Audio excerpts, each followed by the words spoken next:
18-minute body camera video was released shortly after former Officer Philip Mitchell Brailsford was acquitted on a murder charge. Daniel Shaver is seen putting his hands up before police shoot him. Screenshot.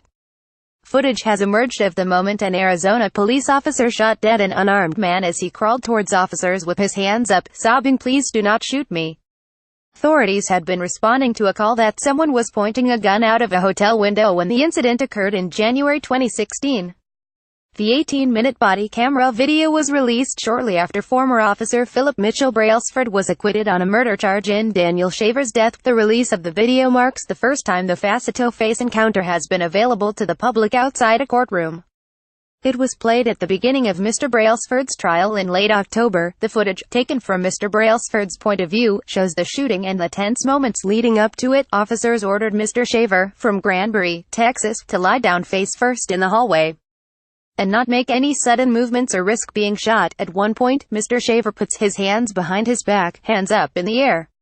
Sergeant Charles Langley, who was leading the police team that responded to the call, is heard shouting, "You do that again, we're shooting you, please do not shoot me."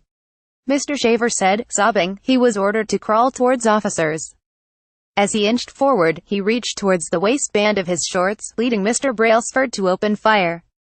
He said he believed Mr. Shaver was grabbing a handgun to fatally shoot him. Authorities have said it looked as though Mr. Shaver was pulling up his loose-fitting basketball shorts that had fallen down as he crawled. No gun was found on Mr. Shaver's body, but 2 pellet rifles related to his pest control job were later found in his hotel room. The investigator into the incident noted he did not see anything that would have prevented officers from simply handcuffing Mr. Shaver while he was on the floor. During his trial testimony, Mr. Brailsford described the stress that he faced in responding to the call and his split-second decision to shoot Mr. Shaver. Mr. Brailsford told jurors he was terrified for the safety of officers and a woman who was in the hallway.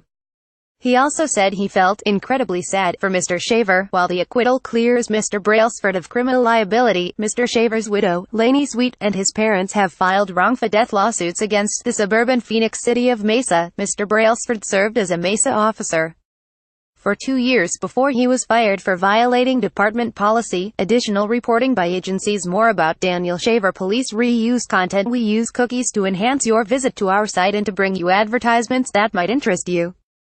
Read our privacy and cookie policies to find out more.